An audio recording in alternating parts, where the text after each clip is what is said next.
திவ்ய சுவாபமான ஆவிக்குரிய உள்ளான மனுஷன், ஆவிக்குரிய பிரகாசமான மடுக்கண்கள், ஆவிக்குரிய பூர்ண ரூபவதியானவனாய் அப்போஸ்தலனாகிய யோவான் இருந்தபடியினால் தேவனுடைய வார்த்தை கேட்கிறான்,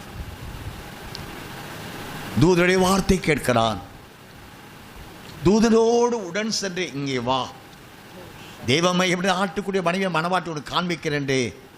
7வது தேவகோபால ஊற்றுகிற தூதன் அழைத்த உடனே இங்கே வா என்று உயரமான இடத்திற்கு என்னை கொண்டு போய், அப்படி அழைத்த அழைப்பை கேட்ட உடனே அப்படியே அந்த தூதன் இருக்கிற இடத்திற்கு இவன் பறந்து போகிறான் அல்லது நடந்து போகிறான் அல்லது ஆவியானவரால் தூக்கி செல்லப்படுகும் கிருபை இவன் பெற்றுக்கொண்டான் என்றால் ஆவிக்குரிய உள்ளான மனுஷனானான்.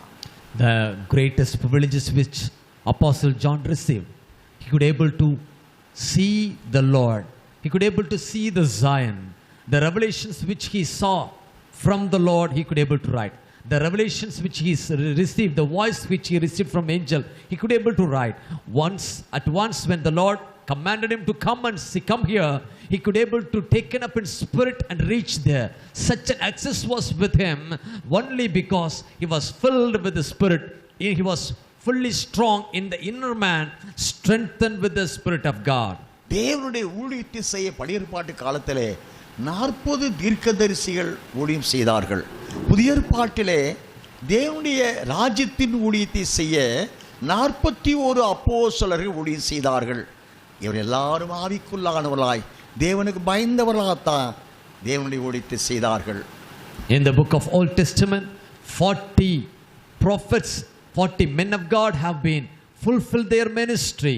In the New Testament, we can find 41 apostles fulfilled their task in the New Testament only because they could able to fulfill this ministry because of the fullness of the Spirit of God they were carrying in the inner man. தேவனாலுடைய வேலையை செய்ய அனுப்பப்பட்ட வேதாக முழுமைக்குமான 81 இந்த நீதிமான்கள் அப்போஸ்தலர்கள் பரிசுத்தவான்கள் இவர்கள் அனைவரிலும் முதற்பலனானவனாக தேவனுடைய திவ்ய நிலையை அடைந்து தேவனுடைய சத்துவத்தினால் உள்ளான மனுஷனின் வல்லமையாய் பலப்பட்டபடியால் தேவன் கூப்பிடுகிற இடமெல்லாம் செல்கிறார். தேவன் காண்பிக்கிற அத்தனையும் பார்க்கிறார். தேவனோடு பேசுகிறார். தேவதூதனோடு உறவாடுகிறார். தேவனோடு ஒன்றித்து 70ஆம் வாரத்தை சார்ந்த அத்தனை சம்பவங்களையும் உள்ளாக பூர்ணமாய் அறிந்து நமக்கு அறிவிக்க சாக்கியம் பெற்றார். Out of all the 81 saints of God, the apostles of God, the last one, the Apostle John, the 81st one, first saint, got the privilege of receiving God's voice directly, receiving the revelation directly. He could able to speak with God himself, the Lord God Almighty. He could able to access with the Lord's angels. He could able to taken up to heaven, to different parts of heaven. He was shown the bride, even the bride of the Lamb of God. And such a privileges was given unto Apostle John because his spirit was filled with the Holy Spirit. He was strong enough in the inner man. He was such privilege to receive all the revelations, and he was able to give these revelations to even to us also. அடியான் ஜெபித்துக் கொண்டிருந்த பொழுது கடந்த நாட்களிலே பல முறை ஆராதனை நடப்பித்துக் கொண்டிருந்த வேளையிலும் அந்த திவ்ய வாசனாய் யோவான் கடந்து வந்தார். அடியான் உடன் ஊழியர்களும் ஆல்டர் இங்கே இல்லை, இந்த சர்ச் இந்த ஸ்தலத்தில் அல்ல, நான் இதற்கு முன்பாக ஆராதித்த ஆராதனை ஸ்தலங்களிலே நான் கொடைக்கானல் பிரான்ச்சில் ஆராதனை நடப்பித்துக் கொண்டிருந்த வேளையிலே திவ்ய வாசனாய் யோவானும் அப்போஸ்தலனாகிய பவுலடியாரும் வந்தார்கள். வந்து பவுலடியார் ஒவ்வொருவராக பார்க்கிறார். வரிசையாய் அமர்ந்திருக்கிற ஊழியர்களையும் ஆராதிக்கிற தேவ ஜனங்களையும் பார்க்கிறார். அப்படி பார்வையெல்லாம் வெளி தோற்றத்தை பார்க்க உற்று பவுலடியார் உற்று பார்க்கிறார். ஒரு உள்ளான ஆவிக்கு மனுஷனை உற்று பார்க்கிறார். திவ்ய வாசனை யோவான் இவர்கள் இருவரும் தேவனை ஆராதிக்கிற இந்த பரிசுத்தராஜரி ஆசாரி கொண்டை பார்த்துவிட்டு அடியான் இடது புறத்தில் நின்று என் வலது கரத்தை நீட்டி அடிமையுடைய முதுகலை தட்டி கொடுத்து, என் தாசனே நீ ஆசீர்வதிக்கப்படுவாய்.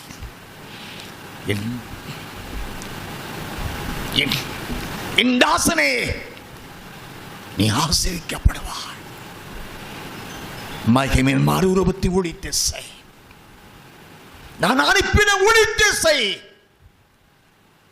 ஆயத்தப்படுத்து. உன்னோடு இருப்பொருள் காவலாளியாக இருந்து முதுகிலே தட்டி சென்றார். அப்படி என்றால் நான் எதற்கு சொல்கிறேன் என்றால், என்னுடைய திவ்ய நிலைக்குள்ளான ஆவிக்குரிய உள்ளான மனுஷனுக்குள்ளாக அப்போஸ்தலனாகிய பவுல் இருந்தார்.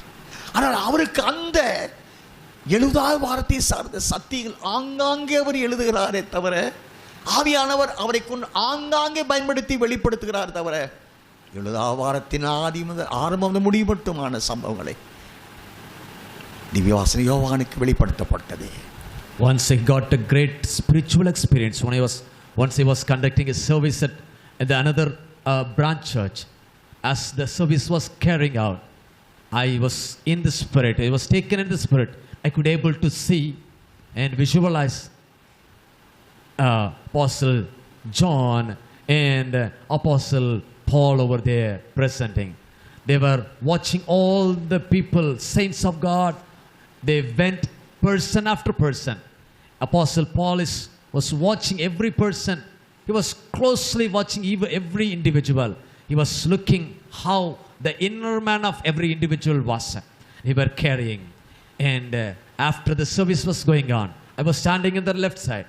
They just tapped me in the back and congratulated me. Oh, my dear servant of God, carry out the good ministry which you do. Do the ministry of glory and transformation. Continue the good work. And they just appreciated me and encouraged me. The reason I share these experiences with you is the Lord is watching us inner man. Apostle Paul, even he was taken into spirit for different times. He was not revealed the entire revelation which Apostle John received. He could able to receive the revelation here and there in his epistles. But Apostle John got the fuller revelation about the entire revelation of 70th week. And he could able to present to us in a fuller measure.